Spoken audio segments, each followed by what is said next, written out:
guys, welcome to my channel. I'm Elizabeth Fox, the Foxy Writer. So I haven't posted in like forever. I got a tripod, so hopefully my next video isn't going to be shot in my car with my phone propped up against the steering wheel. And I'll probably get some editing software because I'm so sick of shooting videos in one take. It literally takes like so long. I wonder if that's why people don't do it. So yeah, so hopefully I'll be producing better videos and uploading content more regularly. But I felt like I should post something because I haven't posted in like forever. So I wanted to talk about characters because I want to do like a little mini series about characters. So I thought maybe do a quick video on what makes a good character, at least according to me. So I think your characters are equally important as the plot. You know, you can have a freaking amazing plot. Like, you could have, like, a crazy interesting plot, but if your characters are boring and they're bland and they're two-dimensional and they're really cliche, no one's gonna want to read it. I mean, you need to think of your characters as if they were real people. Like, you don't like talking to boring people, and we all got those people, you know, at school, at work, in life, whatever, you know, that kind of come around and it's like, yeah, that's interesting, you know, the most boring story, I don't know, something about them going to the post office or something, you know, and you don't, it's just super annoying to sit and listen to them and their stories, not trying to be mean, but, you know what I mean, and that's how your characters are, you know, if your characters are boring, no one's gonna listen to what they have to say, no one's gonna care what fun adventures or cool things or amazing magic powers they got, if they're really boring. So ways to make good characters are to develop them as if, you know, past the archetype. So, you know, you could have your hero archetype as your main character, but don't just make it the typical hero, you know, just the typical good at everything, just everyone loves this guy because he's a hero, you know. You need to develop it more, you need to give him a personality. Is he funny? Is he sassy? Is he very serious? Is he very laid back? Is he really high strung? You know, what are things that make him unique from anyone else? I like to think of my characters as if they were real people. What I like to do is do exercises where it's either, you know, I just think about it or I actually write it out, but little scenes of them, kind of what they would react to in certain situations, or kind of think, well, what would this character do? And you can even go further and say, what would my main character do? What would the villain do in this situation? What would the side character, you know, A or B or C do, you know? And really think about them reacting to different situations, because it's really going to tell you a lot about their personalities.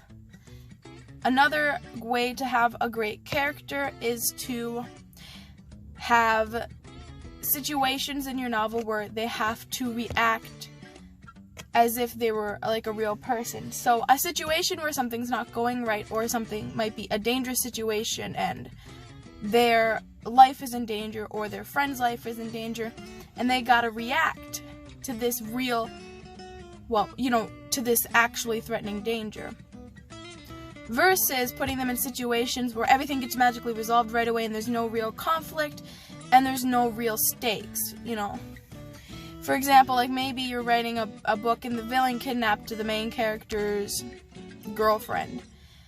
But the main character just comes in and says, abracadabra, magic powers, and you know, he gets his girlfriend back and then he leaves. I mean, there was no real stakes, there was no real danger.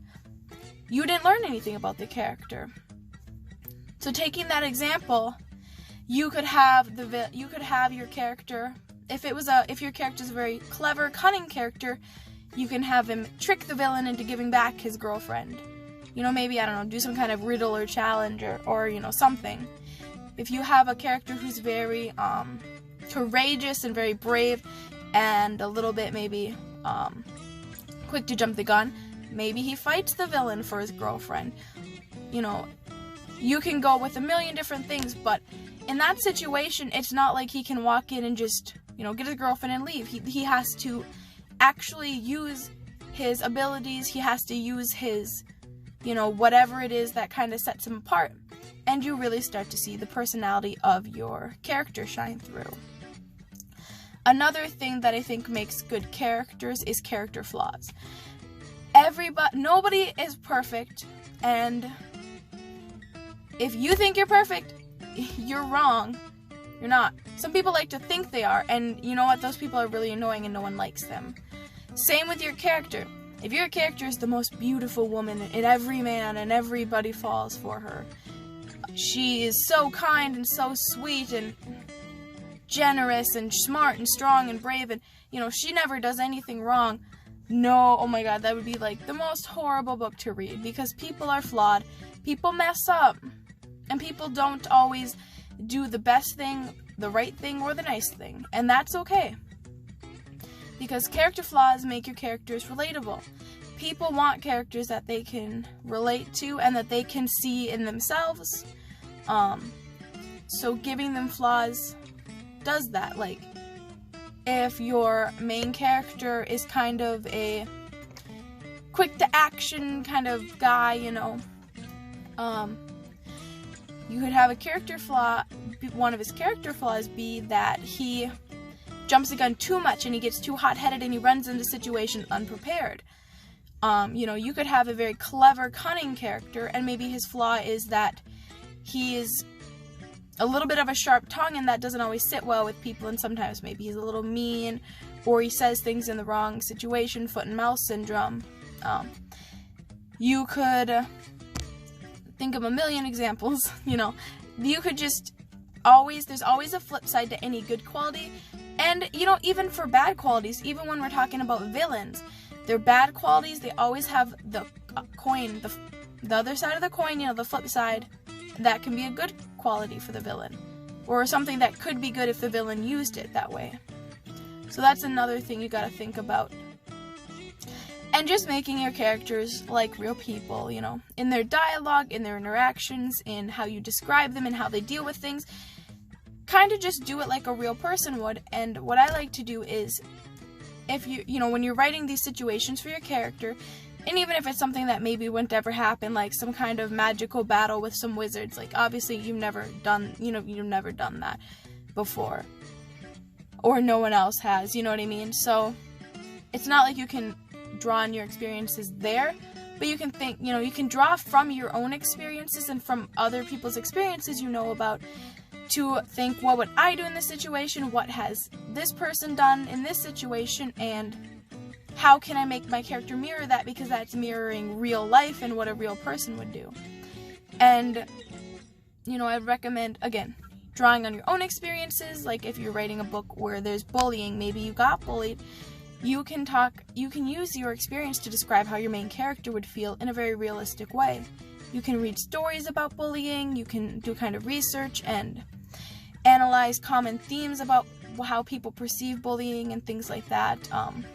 Research, read other people's stories. I mean, don't copy their stories or rip them off as a person, you know what I mean? I'm not saying do that, but you can definitely do research on how people can react to situations and read stuff about, some basic psychology and things.